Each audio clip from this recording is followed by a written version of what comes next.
Well, if that's not a giveaway, what is? I'm in Kanchanaburi, and behind me is the bridge over the River Kwai.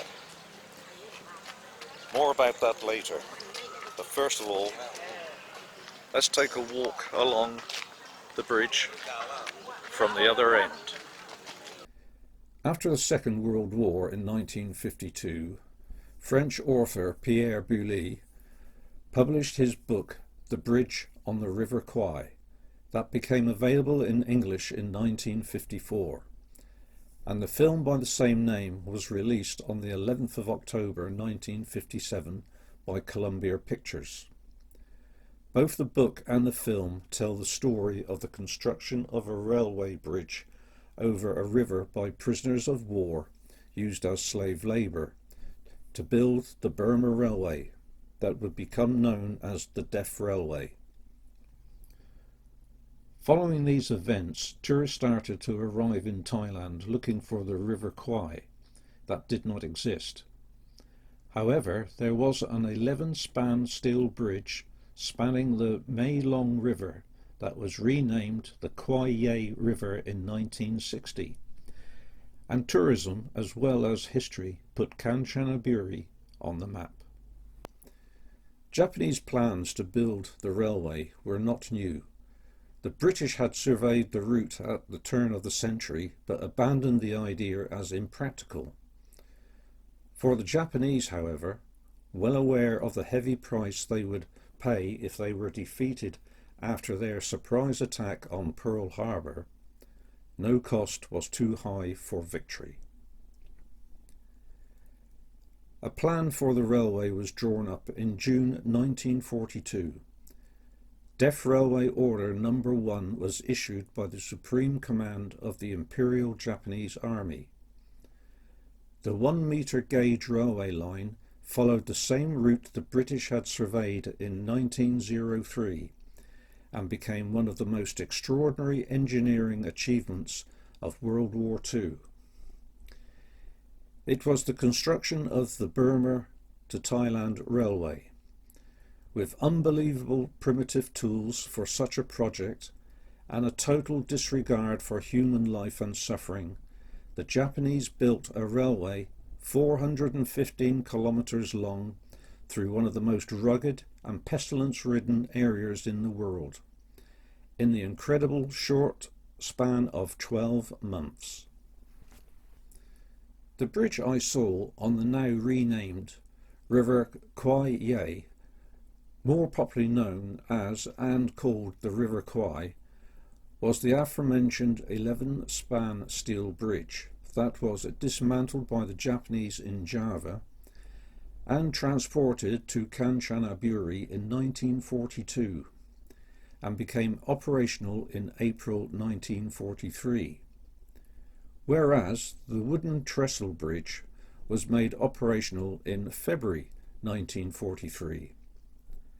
Allied air raids were interrupting Japan's supply route to Burma, and the service bridge was finally destroyed on the 2nd of April 1945 by B-24 Bombardier Lieutenant Colonel Bill Henderson. If you look at the steel bridge from the Kanchanaburi side of the river, you will notice that the spans are arched. Then there are 2 rectangular spans before they once again continue into arched spans. These rectangular spans are the repaired spans after the Allied air raids and are still there today. There is now no trace of the original wooden bridge, which was 300 metres downstream of its existing successor. However, if you walk 300 metres or so from the end of the bridge to the museum, that can be easily identified by the Japanese train outside of it, and with a car parked on top of the train. And after gaining entry, go down to the riverbank level. You will find a section of a wooden trestle bridge, complete with 1-metre gauge railway line coming into the embankment. The metal bridge is still in use today, and the trains which travel over it up to Nam Tok on the site of the former POW camp.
Wang Pho Viaduct that is between Thamkra Sae Bridge Station and Thamkra Sae Station.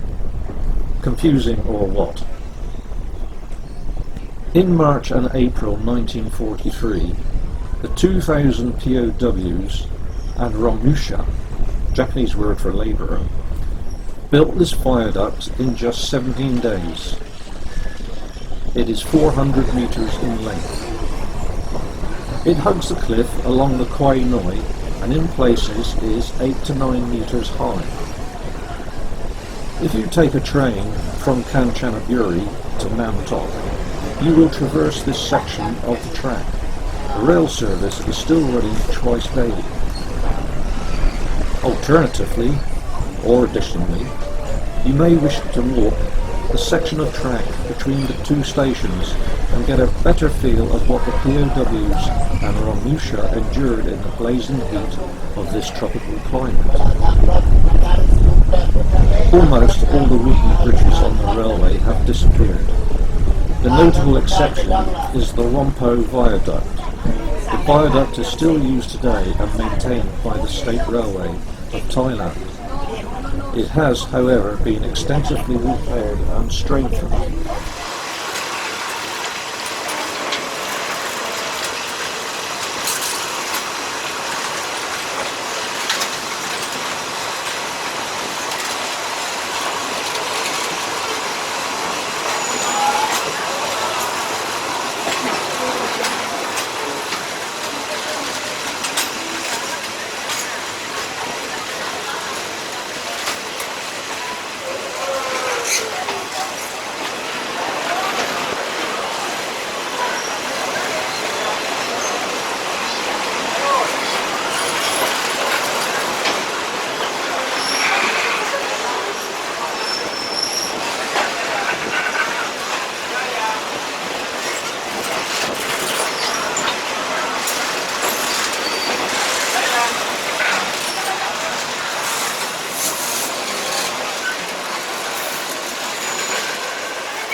About 55 kilometres from Kanchanaburi, you can get off the train at Thamkra Sae Station and walk a very short distance back down the track that will bring you to the cave entrance, where Wang Pho Buddha image is housed that the locals have respected for a very long time.